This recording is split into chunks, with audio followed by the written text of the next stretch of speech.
돈 한 푼 없는 남자이지만 사람만 좋으면 된다고 생각했습니다. 제가 산 아파트에서 신혼살림을 시작하자고 했습니다. 그런데 예비 시어머니의 한마디. 아파트 명의는 아들 명의로 하는 게 여러모로 낫지 않겠니? 순간 귀를 의심했습니다. 고맙다는 말도 미안하다는 말도 아니라 제가 몇 년 동안 아낀 돈으로 산 아파트를 자신의 아들 명의로 바꾸라고? 안녕하세요. 저는 32살 서은정입니다. 저는 결혼하고 싶었던 남자와의 이야기를 하려고 합니다. 이건 사랑 이야기는 아닙니다. 오히려 사랑이 깨짐으로써 제 인생을 지키게 된 이야기입니다. 결혼 이야기까지 오갔다가 파혼을 했다는 소식을 들은 사람들은 제게 말했습니다. 결혼을 포기했다고요. 하지만 저는 그렇게 생각하지 않습니다. 저는 사랑을 버린 게 아니라 제 인생의 기준을 지켰습니다. 그 시작은 정말 별것 아닌 말 한마디였습니다. 예비 시어머니가 웃으며 아주 아무렇지 않게 던진 말이었죠. 1살 많다며? 그땐 몰랐습니다. 그 말이 앞으로 제 삶을 어디까지 밀어낼 수 있는 말인지요. 그저 농담처럼 들렸고 그저 나이를 묻는 말처럼 보였거든요. 하지만 시간이 지나고 보니 그 말은 질문이 아니었습니다. 선긋기였고 평가였고 저를 향한 지독한 선입견이었습니다. 마치 보이지 않는 칼날처럼 천천히, 아주 천천히 제 가슴을 베고 들어오던 말이었죠. 이제 1년 전으로 돌아가 보려 합니다. 제가 김도연을 처음 만났던 날로요. 그때의 저는 사람을 믿는데 아직 크게 다쳐보지 않았고 사랑이 이렇게까지 차갑게 계산될 수 있다는 걸 잘 몰랐습니다. 본격적인 이야기를 시작하기 전 구독과 좋아요를 눌러주시면 이야기를 만드는데 큰 힘이 됩니다. 도연 씨를 처음 만난 건 1년 전 친구의 소개였습니다. 물류회사 다니는 사람인데 성실해. 말수는 좀 적고 그 말에 저는 한 번 더 묻지도 않았습니다. 성실하다는 말 하나면 그때의 저는 충분했거든요. 사실 그때 저는 조금 지쳐 있었습니다. 회사 일도, 혼자 사시는 어머니 걱정도, 앞으로 올 미래에 대한 막연한 불안도 다요. 그래서 누군가 성실하다는 말이 그렇게 안전하게 들렸던 걸까요? 1살 어리다는 이야기를 들었을 때 잠깐 망설이긴 했습니다. 정말 잠깐이요. 하지만 곧 혼자 웃으며 생각했습니다. 요즘 시대에 1살쯤이야.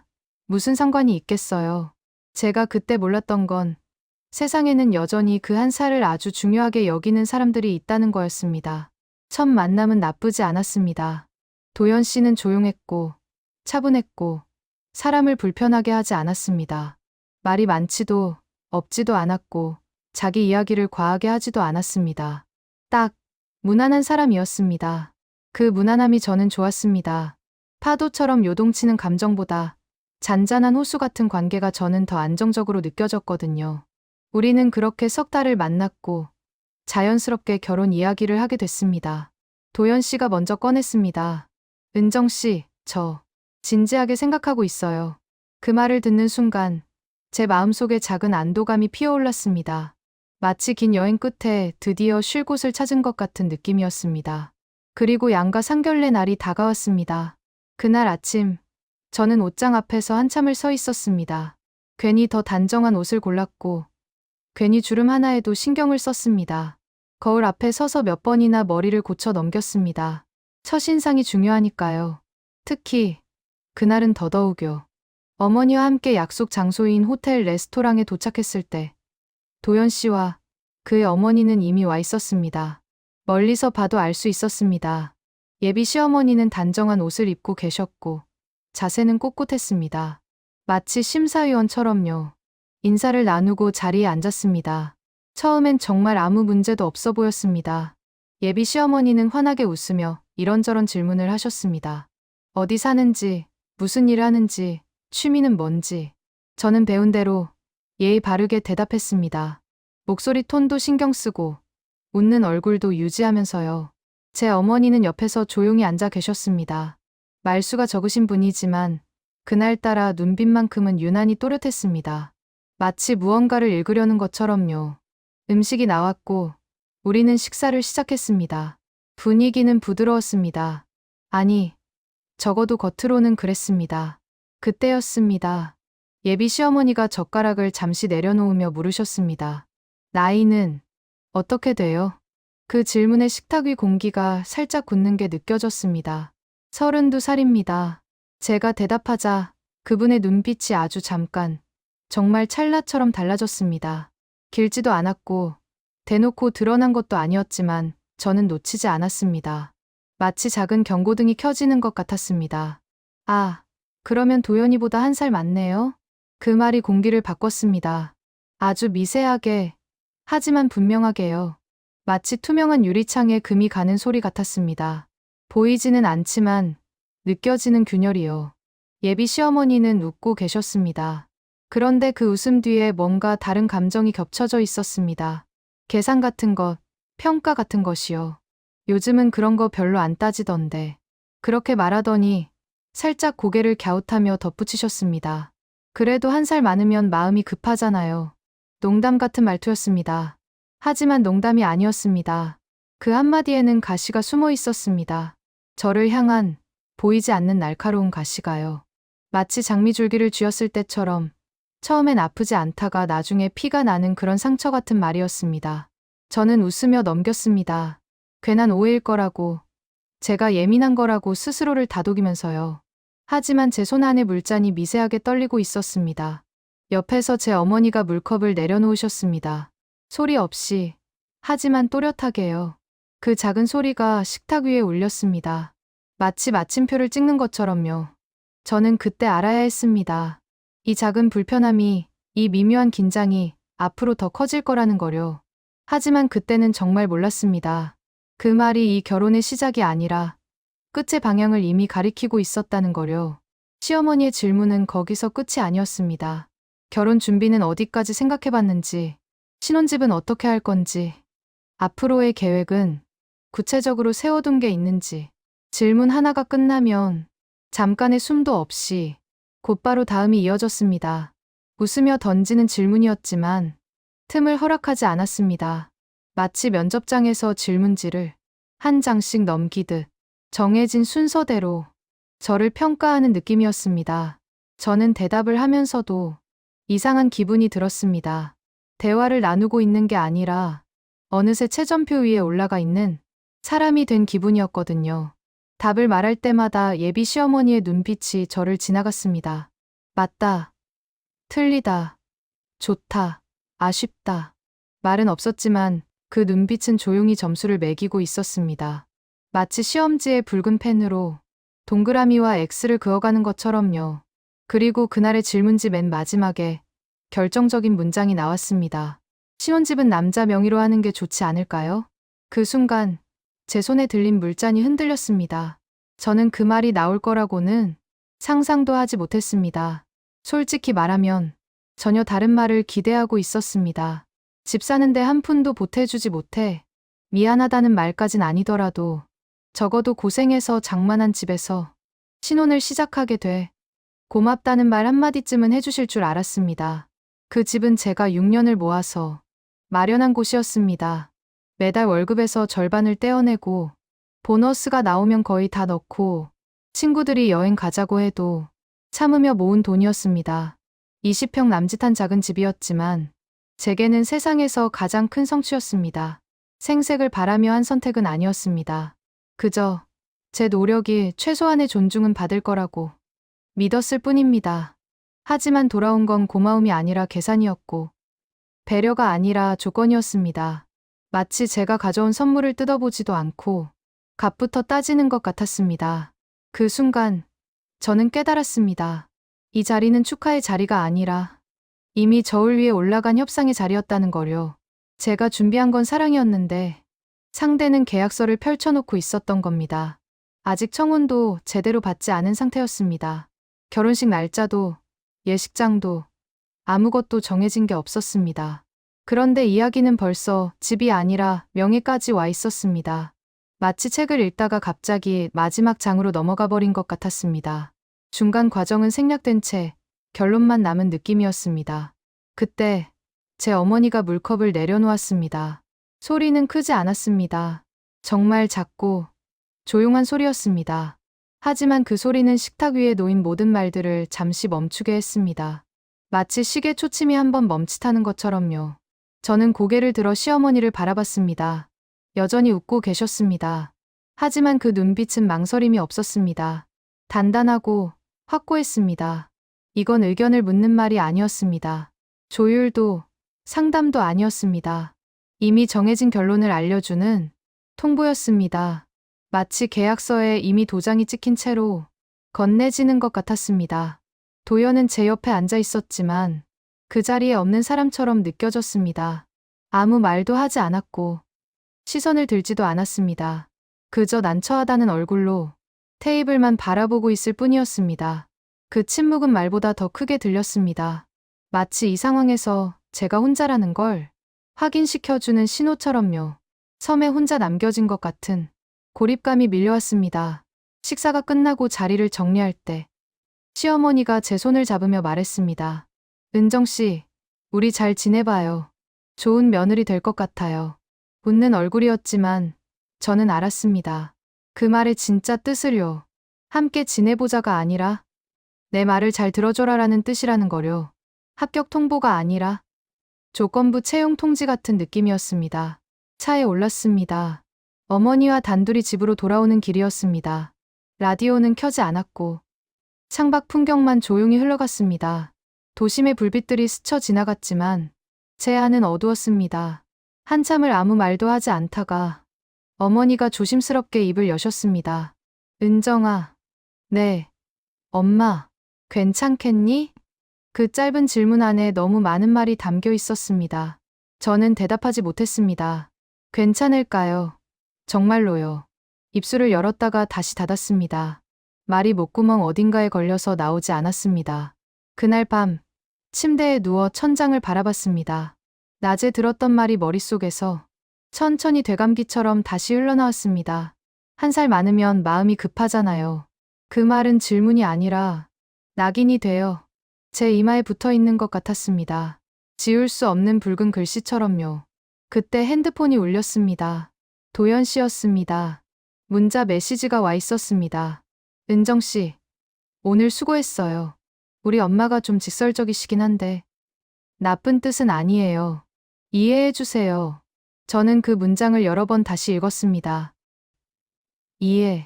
이해하라는 말은 언제나 가장 약한 사람에게 먼저 요구되더군요. 마치 불공평한 게임에서 한쪽만 규칙을 지켜야 하는 것처럼요. 저는 아무 답도 하지 못한 채 핸드폰을 내려놓고 눈을 감았습니다. 어둠 속에서도 그 말들이 떠다녔습니다. 1살 많으면 남자 명의로 이해해 주세요. 그때는 정말 몰랐습니다. 이게 시작에 불과하다는 거요. 앞으로 요구는 하나씩 늘어나고 말은 점점 더 날카로워질 거라는 거요. 그리고 언젠가는 제가 선택해야 한다는 거요. 사랑을 붙잡을지, 존중을 지킬지, 둘 중 하나만 선택해야 하는 갈림길이 온다는 거요. 상견례가 끝난 다음 날, 저는 평소처럼 회사에 출근했습니다. 기획관리팀 대리, 서은정. 제 명함에 적힌 이름이었습니다. 숫자를 다루는 일이 제 일이었고, 리스크를 관리하는 게 제 특기였습니다. 회사에서는 늘 그랬습니다. 문제가 생기기 전에 미리 계산하고, 틈이 생기기 전에 막는 사람. 제 책상 서랍 깊숙한 곳에는 파일 하나가 있었습니다. 자산 관리라고 적힌 파일이었습니다. 아무에게도 보여준 적 없는 제 인생의 기록 같은 파일이었죠. 펼쳐보면 6년간의 숫자가 빼곡했습니다. 26살부터 32살까지 매달 월급 200만 원 중 100만 원을 따로 떼어 적어둔 내역이었습니다. 보너스는 거의 전액, 친구 결혼식 축의금은 최소한으로, 옷은 세일 기간에만 샀습니다. 그렇게 모은 돈이 1억 3천만 원이었고 대출 7천만 원을 더해 2억 원짜리 아파트를 샀습니다. 20평 남짓한 작은 집이었지만 제게는 세상에서 가장 큰 성취였습니다. 누구 도움도 아니었고 누구 이름도 아니었습니다.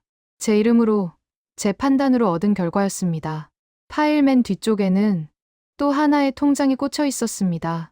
어머니 명의의 연금 통장이었습니다.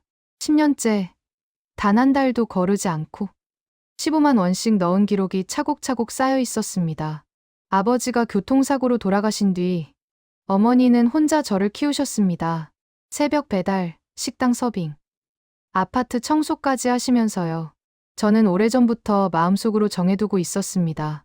언젠가는 제가 어머니를 지키는 사람이 되겠다고요.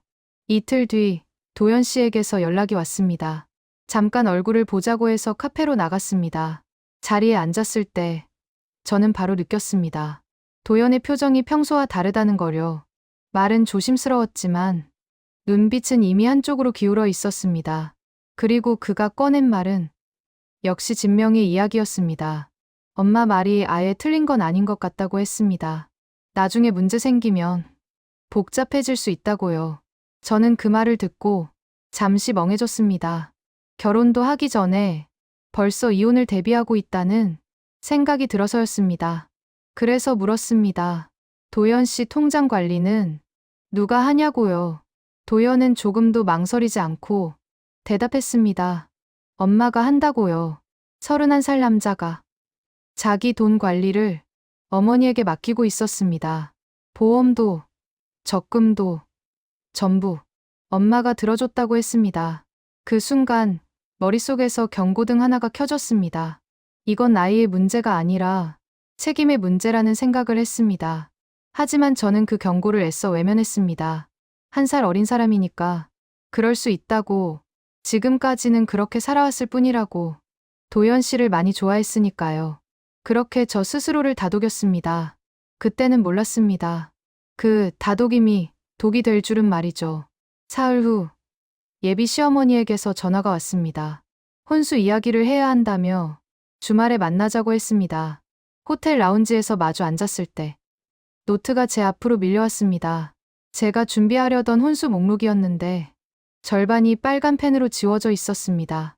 냉장고는 시댁에서 쓰던 10년 된 것을 가져다 쓰면 되고 세탁기도 마찬가지라고 했습니다. 식탁은 있으니 필요 없고 소파는 나중에 사도 된다고 했습니다. 새 집에 10년 된 중고 가전을 들여놓으라는 말이었습니다. 그리고 명절 이야기가 나왔습니다. 당연히 시댁으로 와야 하고 제사 준비 때문에 전날엔 와야 한다고 했습니다. 제 어머니도 함께 모셔오라고 했습니다. 혼자 두면 쓸쓸하니까요. 하지만 저는 나중에 알았습니다. 친정 어머니 걱정 때문이 아니라 제사 음식 준비 인력으로 필요하다는 거요. 마지막으로 신혼집 위치, 이야기까지 나왔습니다. 너무 멀면 서로가 불편하니 시댁 근처로 이사하는 게 어떻겠냐고 했습니다. 왕래도 편하고 나중에 아이 낳으면 봐줄 수 있다고 했습니다. 모든 게 이미 계획되어 있었습니다. 진명에, 중고 가전, 명절 동원, 거주 지역까지. 제 의견은 어디에도 없었습니다. 집에 돌아와 어머니께 모든 걸 말씀드렸습니다. 어머니는 조용히 듣고 계시다가 물으셨습니다. 그 집안은 뭘 준비해 주냐고요. 예물, 예단, 예복은 준비해 주냐고요. 저는 대답할 수 없었습니다. 아무것도 없었으니까요. 어머니가 설거지하던 손을 멈추시고 천천히 물기를 닦으셨습니다. 그리고 말씀하셨습니다.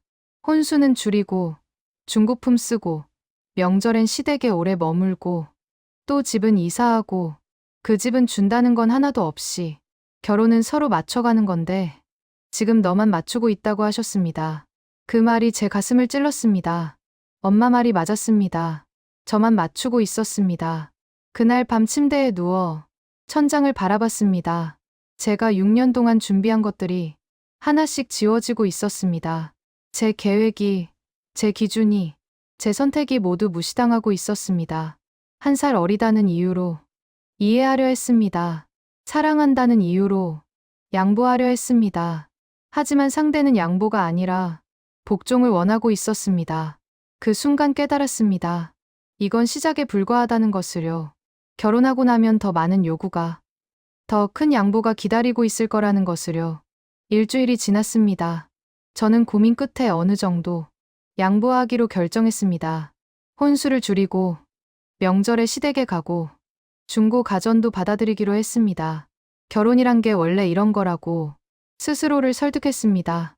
사랑하면 양보할 수 있다고. 1살 어린 남자니까 조금 더 이해해야 한다고 생각했습니다. 도연에게 전화했습니다. 제 결정을 말했습니다. 도연은 고맙다고, 이해해줘서 고맙다고 했습니다. 하지만 그 고마움 속에 미안함은 없었습니다. 당연하다는 듯한 목소리였습니다. 며칠 후 시어머니가 다시 연락을 했습니다. 이번엔 건강검진 이야기였습니다. 결혼 전에 서로 건강검진을 받자고 했습니다. 저는 당연하다고 생각했습니다. 결혼 전 건강검진은 요즘 많이들 하니까요. 약속된 날 병원에서 시어머니를 만났습니다. 검진을 마치고 결과를 기다리는 동안 시어머니가 말을 꺼냈습니다. 산부인과 검진 항목도 추가로 받으라고 했습니다. 임신 가능 여부를 확인해야 한다고 했습니다. 저는 당황했지만 그래도 이해하려 했습니다. 아이를 원하는 집안이니까 궁금할 수도 있다고 생각했습니다. 하지만 다음 말이 칼날처럼 날아왔습니다. 나이가 있으니까 미리 확인해두는 게 좋다고 했습니다. 32살이면 임신 정년기가 지났다고, 요즘 늦게 결혼한 여자들이 애 못 가지는 경우가 많다고 했습니다. 혹시 문제가 있으면 미리 치료를 받아야 한다고, 우리 아들한테, 우리 집안에 피해를 주면 안 된다고 했습니다. 그 말들이 귀에 박혔습니다. 나이가 있으니까, 정년기가 지났으니까, 애 못 가질 수도 있으니까. 저는 상품이 된 기분이었습니다.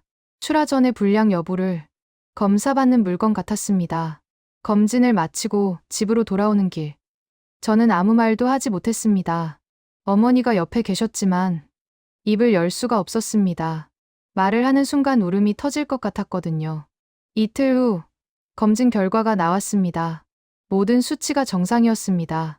산부인과 검진도 문제 없었습니다. 저는 예비 시어머니에게 결과를 보냈습니다. 돌아온 답은 짧았습니다. 다행이라고, 이제 안심이라고 했습니다. 안심. 그 단어가 제 가슴에 박혔습니다. 저는 안심의 대상이었습니다. 걱정거리였고, 불안 요소였고, 확인이 필요한 리스크였습니다. 그날 밤, 도연에게 전화했습니다. 병원 일을 말했습니다. 어머니가 너무하신 것 같다고, 제가 상처받았다고 말했습니다. 도연은 잠시 침묵하다가 말했습니다. 엄마가 그런 뜻으로 한 말은 아닐 거라고, 그냥 걱정돼서 그런 거라고 했습니다. 이해해달라고 했습니다. 또 이해였습니다. 저는 언제까지 이해해야 하는 걸까요?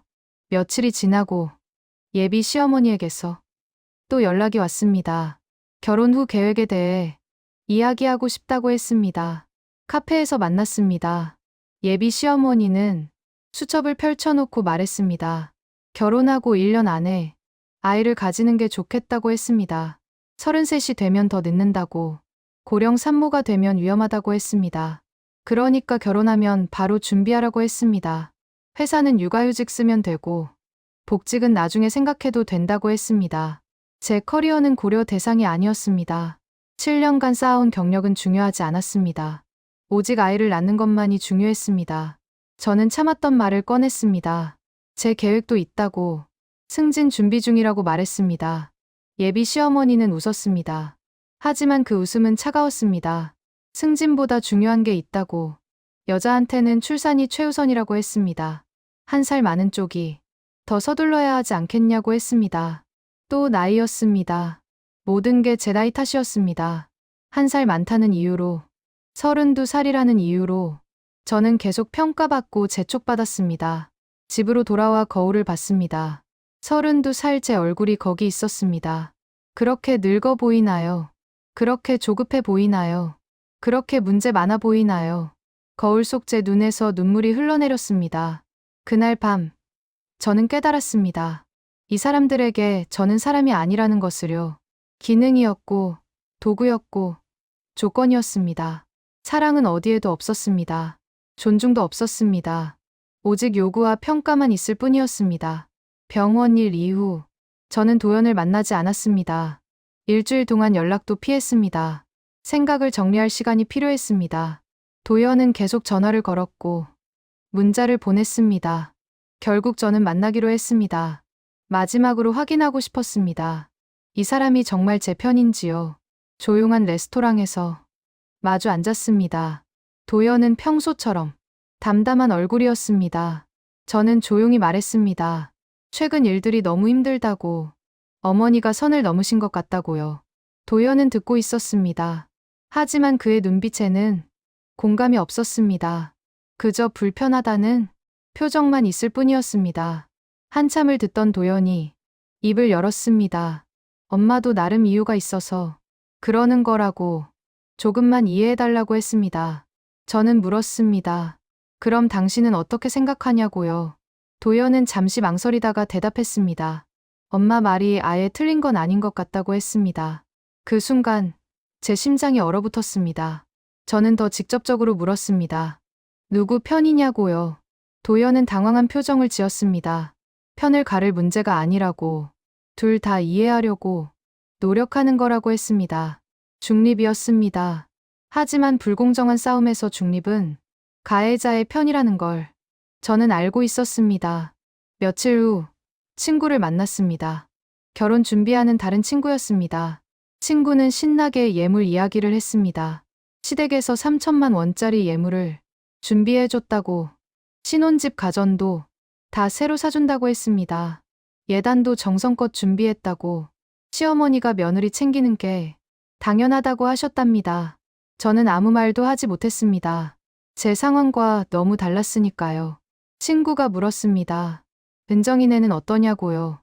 저는 웃으며 대충 둘러댔습니다. 하지만 집으로 돌아오는 길, 눈물이 났습니다. 왜 저만 모든 걸 내놓아야 하는 걸까요? 왜 저만 양보하고, 이해하고, 맞춰야 하는 걸까요? 그날 밤, 도연에게서 문자가 왔습니다. 어머니와 통화했다는 내용이었습니다. 그리고 이렇게 적혀 있었습니다. 엄마 말로는 은정이가 너무 예민하게 반응하는 것 같다고, 결혼 준비하면서 다들 그렇다고, 이해하고 넘어가자고 했습니다. 저는 핸드폰을 던져버리고 싶었습니다. 제가 예민한 게 아니었습니다. 부당한 상황이었습니다. 하지만 도연은 그걸 이해하지 못했습니다. 아니, 이해하려 하지 않았습니다. 그 순간 깨달았습니다. 이 사람은 31살이지만 아직 자기 인생의 주인이 아니라는 것을요. 모든 결정을 엄마에게 의지하고, 모든 책임을 회피하고, 모든 갈등에서 도망치는 사람이었습니다. 그리고 저는 그런 사람과 평생을 살 수 없었습니다. 다음 날 아침, 저는 결심했습니다. 이 결혼을 끝내기로요. 결혼을 끝내기로 결심한 다음 날, 저는 예비 시어머니에게 전화했습니다. 만나고 싶다고, 드릴 말씀이 있다고 했습니다. 예비 시어머니는 좋다고 하셨습니다. 마침 할 이야기가 있었다며 반가워하셨습니다. 사흘 후, 우리는 호텔 라운지에서 만났습니다. 예비 시어머니는 이미 와 계셨습니다. 노트를 펼쳐놓고 뭔가 적고 계셨습니다. 자리에 앉자 예비 시어머니가 먼저 말을 꺼냈습니다. 결혼식 날짜를 정했으면 좋겠다고, 이제 슬슬 서둘러야 한다고 하셨습니다. 그리고 노트를 밀어주셨습니다. 거기에는 결혼 준비 일정이 빼곡히 적혀 있었습니다. 예식장 계약, 스튜디오 예약, 청첩장 발주, 혼수 구입 일정까지요. 모두 예비 시어머니가 정하신 일정이었습니다. 제 의견은 묻지 않으셨습니다. 그리고 마지막 항목이 눈에 들어왔습니다. 아파트 명의 이전, 결혼식 일주일 전, 제 손이 떨렸습니다.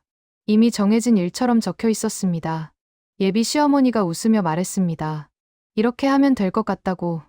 은정 씨도 동의하죠. 라고 하셨습니다. 동의가 아니었습니다. 통보였습니다. 저는 노트를 천천히 밀어냈습니다. 그리고 조용히 말했습니다. 어머님, 죄송하지만 이 결혼 못하겠습니다. 예비 시어머니의 얼굴이 굳었습니다. 뭐라고 하셨냐며 되물으셨습니다. 저는 다시 또박또박 말했습니다. 도연 씨와 결혼하지 않겠습니다. 잠시 침묵이 흘렀습니다. 예비 시어머니의 표정이 변했습니다. 웃음이 사라지고 차가운 눈빛이 드러났습니다. 왜 그러냐고, 무슨 문제가 있냐고 물으셨습니다. 저는 차분하게 대답했습니다.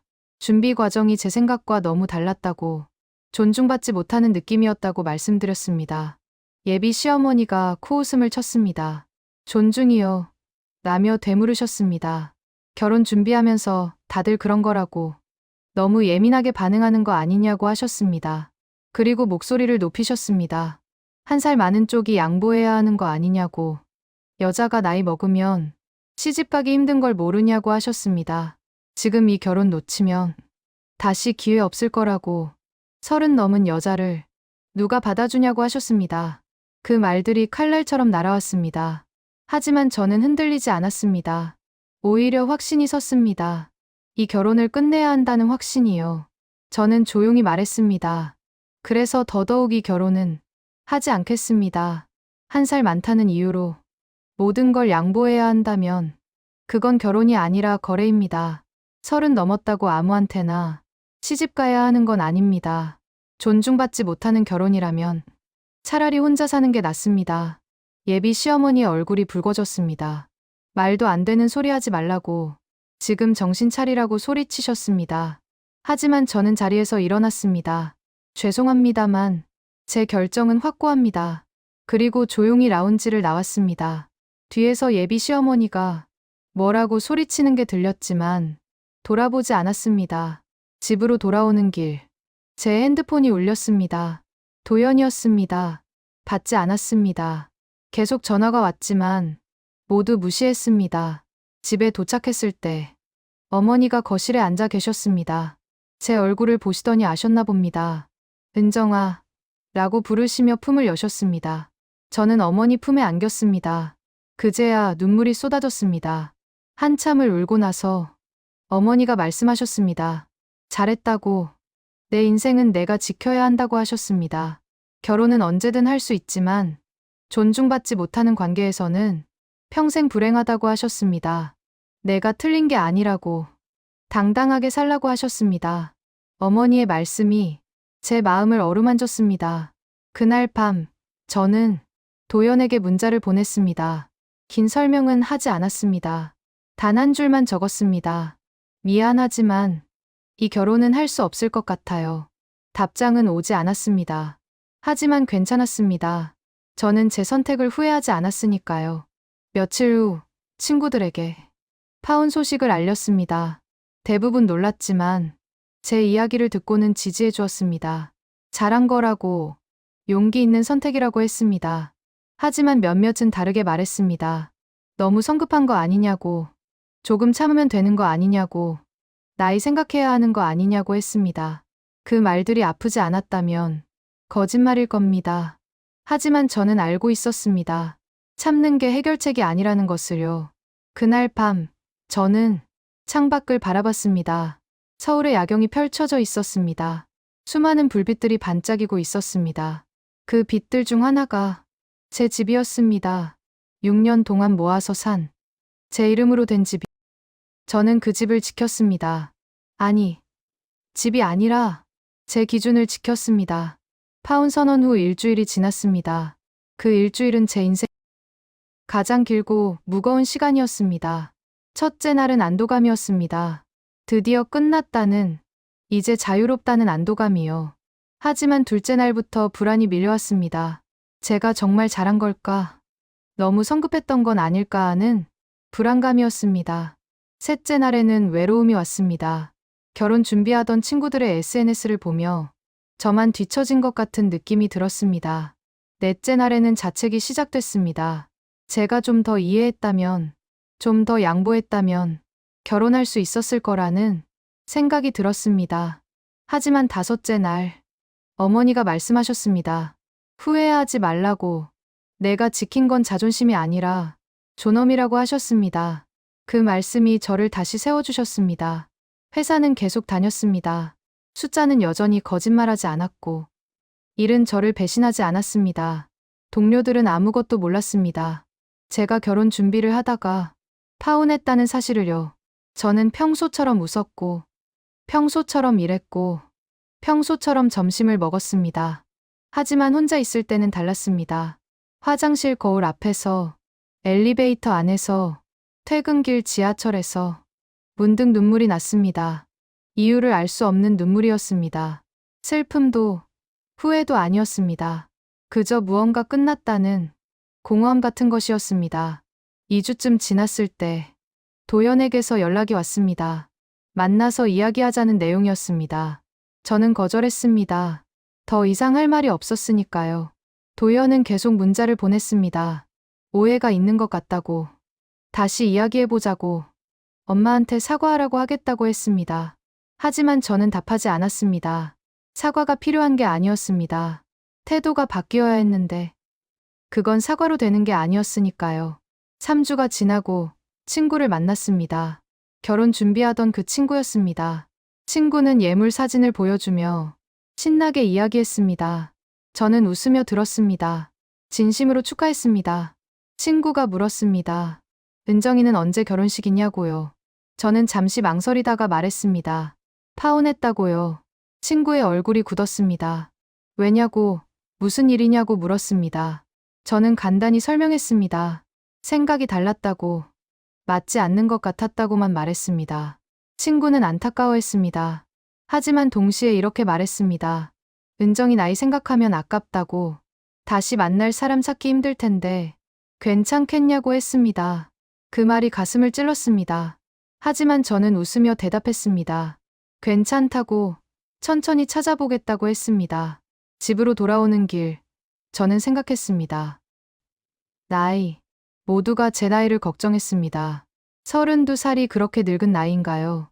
그렇게 조급해야 하는 나이인가요? 아무하고나 결혼해야 하는 나이인가요? 저는 그렇게 생각하지 않았습니다. 한 달이 지났습니다.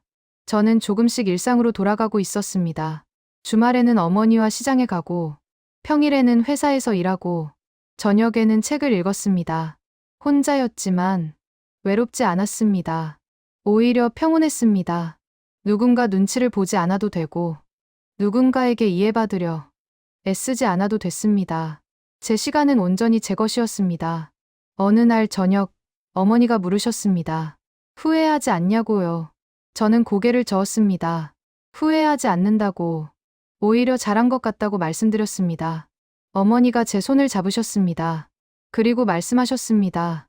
내가 자랑스럽다고, 쉬운 선택이 아니었을 텐데, 잘 견뎠다고 하셨습니다.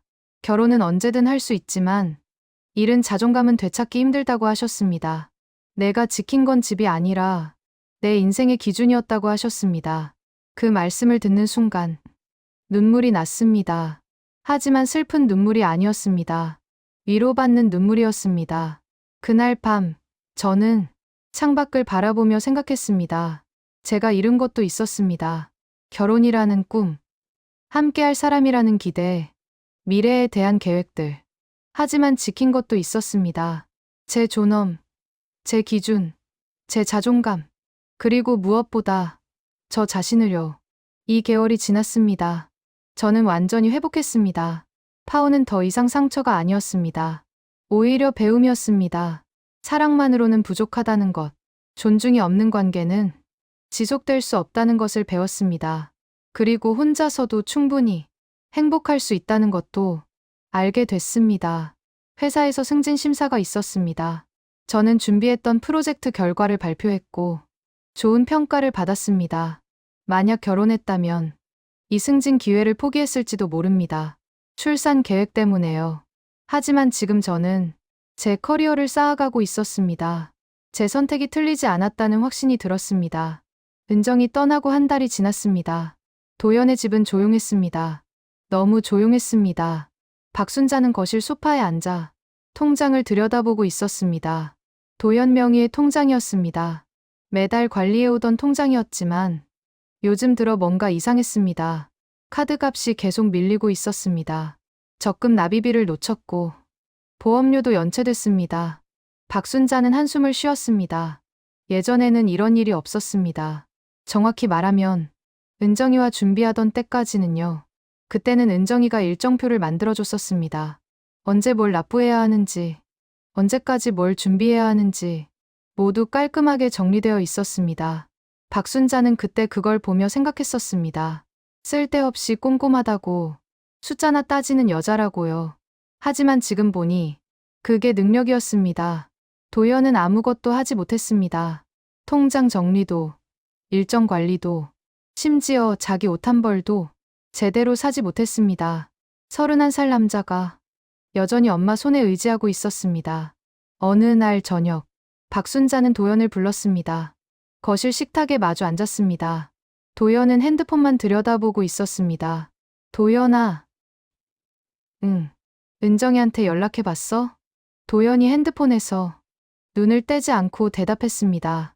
했는데 답 없어. 그래도 다시 해봐. 사과하고. 엄마가 사과해야 하는 거 아니야? 그 말에 박순자의 표정이 굳었습니다. 하지만 반박하지 못했습니다.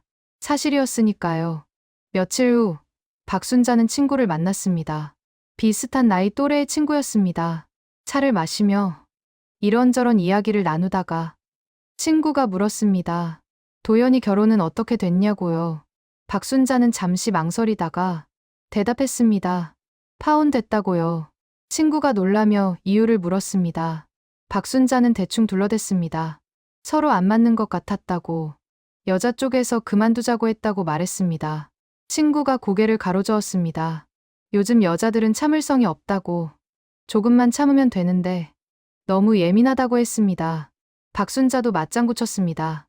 하지만 속으로는 달랐습니다. 정말 은정이가 예민했던 걸까요? 집으로 돌아와 박순자는 서랍을 뒤졌습니다.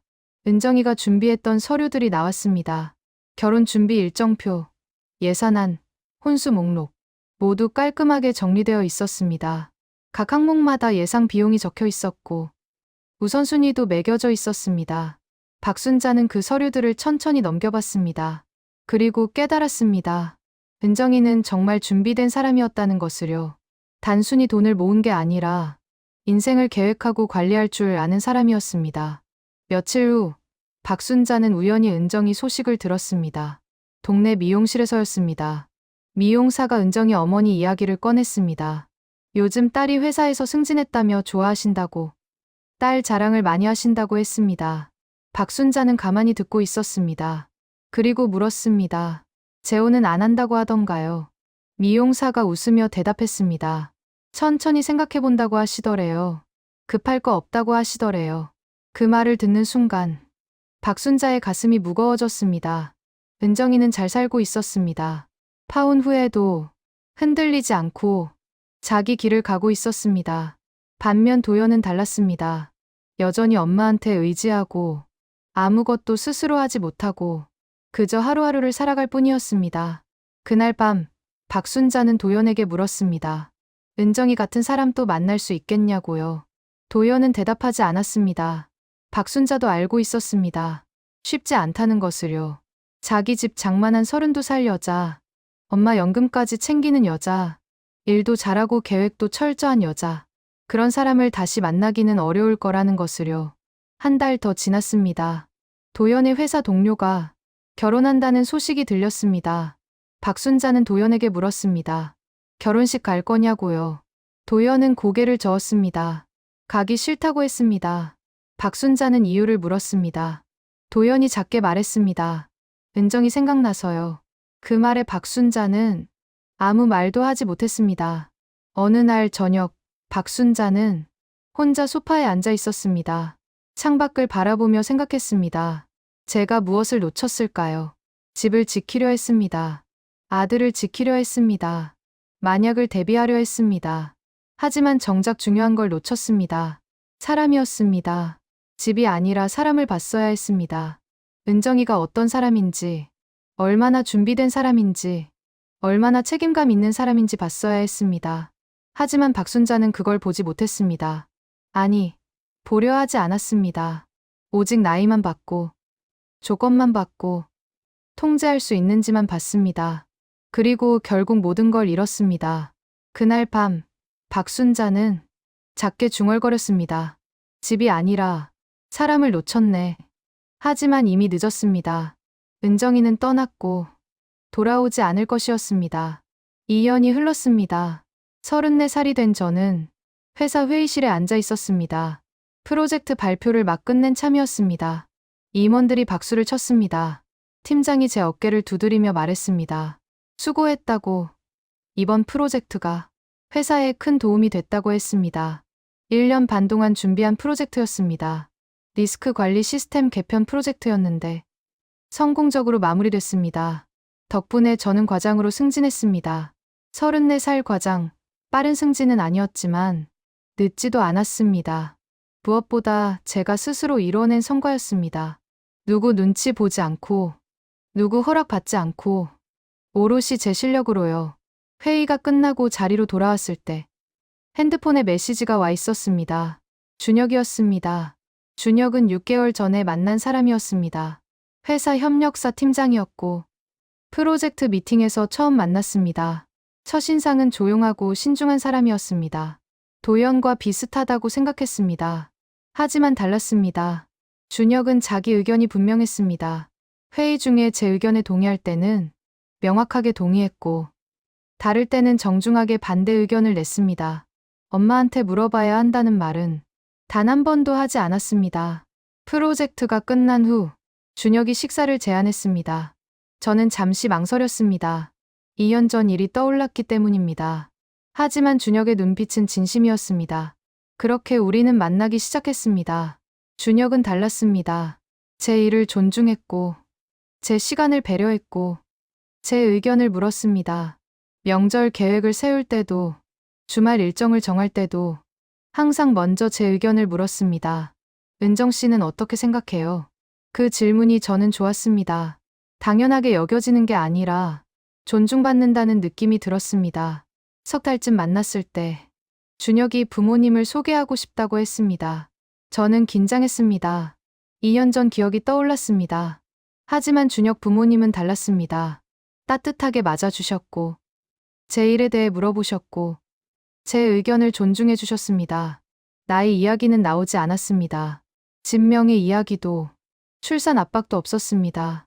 그저 아들이 좋아하는 사람을 만나서 반갑다고, 잘 부탁한다고 하셨습니다. 식사를 마치고 돌아오는 길, 저는 준혁에게 물었습니다. 부모님께 저에 대해 뭐라고 말씀드렸냐고요. 준혁이 웃으며 대답했습니다. 똑똑하고 멋진 사람이라고, 함께 있으면 편한 사람이라고 말씀드렸다고 했습니다. 그 말을 듣는 순간 눈물이 날 뻔했습니다. 2년 전 저는 1살 많은 여자, 조급한 여자, 확인이 필요한 여자였습니다. 하지만 지금 저는 똑똑하고 멋진 사람이었습니다. 사람이 달라지면 평가도 달라진다는 걸 깨달았습니다. 1년이 흘렀습니다. 준혁과 저는 결혼을 결정했습니다. 이번에는 달랐습니다. 함께 예식장을 알아봤고, 함께 예산을 짰고, 함께 모든 걸 결정했습니다. 준혁 어머니는 혼수를 준비해 주셨습니다. 예단도 정성껏 준비해 주셨고, 예물도 함께 골라주셨습니다. 제 의견을 계속 물으셨고, 제가 원하는 대로 하라고 하셨습니다. 결혼 준비는 행복했습니다. 눈치 보지 않아도 됐고, 양보를 강요받지 않았고, 존중받았습니다. 이게 정상이구나 생각했습니다. 이게 맞는 거구나 깨달았습니다. 결혼 3개월 전 병원에 갔습니다. 건강검진 때문이었습니다. 검사 결과를 기다리는 동안 의사가 물었습니다. 혹시 임신 계획 있냐고요. 저는 준혁과 상의해봐야 한다고 대답했습니다. 의사가 웃으며 말했습니다. 건강하시니까 언제든 괜찮을 거라고, 서두를 필요 없다고 했습니다. 그 말이 고마웠습니다. 2년 전 저는 서둘러야 하는 사람이었습니다. 하지만 지금 저는 천천히 해도 되는 사람이었습니다. 결혼하고 6개월이 지났습니다. 어느 날 아침 몸이 이상했습니다. 병원에 갔고 검사를 받았습니다. 임신이었습니다. 준혁에게 말했을 때 준혁은 울었습니다. 기쁨의 눈물이었습니다. 그리고 물었습니다. 회사는 어떻게 할 거냐고, 일은 계속할 거냐고요. 저는 대답했습니다. 육아휴직 쓰고 복직할 거라고, 일은 계속하고 싶다고 했습니다. 준혁이 고개를 끄덕였습니다. 알겠다고, 최대한 도와주겠다고, 함께 키우자고 했습니다. 그날 저녁, 어머니께 소식을 전했습니다. 어머니는 한참을 우셨습니다. 그리고 말씀하셨습니다. 잘 됐다고, 행복하게 사는 모습이 보기 좋다고 하셨습니다. 2년 전 그 선택이 틀리지 않았다고, 내가 지킨 게 정말 중요한 거였다고 하셨습니다. 그날 밤, 저는 창밖을 바라봤습니다. 서울의 야경이 여전히 아름다웠습니다. 2년 전, 이 창가에 서서 울었던 기억이 났습니다. 파혼 후 혼자 남았을 때, 외롭고 불안했던 그때가 떠올랐습니다. 하지만 지금 저는 행복했습니다.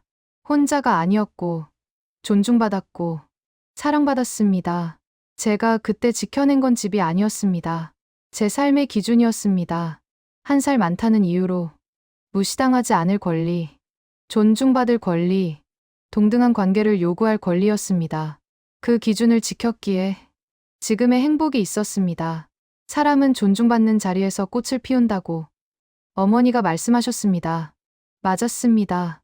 저는 지금 제 인생에서 가장 아름답게 피어나고 있었습니다. 끝까지 들어주셔서 감사합니다. 구독과 좋아요를 눌러주시면 다음 이야기를 만드는데 큰 힘이 됩니다. 오늘도 내일도 행복하세요.